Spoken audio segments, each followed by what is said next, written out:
નમસ્કાર ખેડૂત મિત્રો, Madhuvan nursery and farm Khadia Junagadh. મિત્રો, અત્યારે તમે જે આ બહુ સારી ક્વોલિટીના ઘઉં જોઈ રહ્યા છો એ બહુ સારી વેરાયટી છે.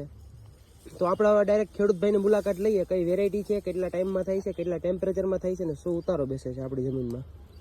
તો મિત્રો, પ્રગતિશીલ ખેડૂત ખોડાભાઈ કાંબલિયા ની આપણે મુલાકાત લીધી. તો ખોડાભાઈ, કઈ વેરાયટીના ઘઉં છે આ? આ ઘઉં SD 3385 છે. હા હા. અને આ ઘઉં વહેલા વાવીએ તોય ટેમ્પરેચર સહન કરી શકે છે. હા હા. અને મોડા વાવીએ તોય પાછળથી તડકા પડે એમાંય સહન કરી શકે છે.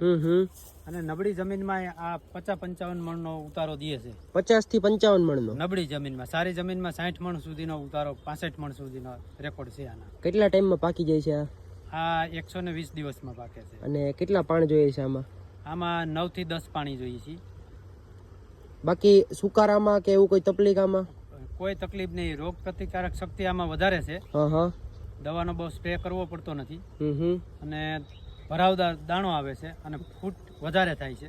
20 કિલો વાવીએ તોય આની ફૂટ જોરદાર થાય છે. અને પવનમાં ઢળતા પણ નથી. આ તમે જોઈ શકો છો, આ બધા ઘઉં એક જ સરખા છે. મિત્રો, તમે જોઈ શકો છો, આ તમને જ્યાં સુધી આમાં ઘઉં દેખાય છે એક જ હાઈટના ઘઉં છે, બધા ક્યાંય ઢરેલા નથી. અને આ નબળી જમીન છે. નબળી જમીનમાં બહુ સારા એવા પ્રમાણમાં ઘઉં બેઠા છે. ડુંડી પણ જોઈ શકો છો તમે. પથ્થર કાપેલી જમીન છે, ભૂખરી જમીન છે, એમાં પણ બહુ સારા પ્રમાણમાં ઘઉં બેઠા છે.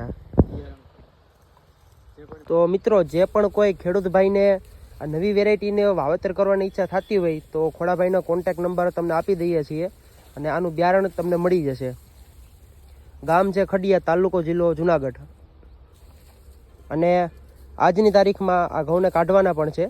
તો આપણે બીજા નેક્સ્ટ પાર્ટમાં એ પણ બતાવશું કે કેટલો ઉતારો આ બેસે છે, કઈ રીતના નીકળે છે અને દાણા કેવા થાય છે ક્વોલિટીમાં.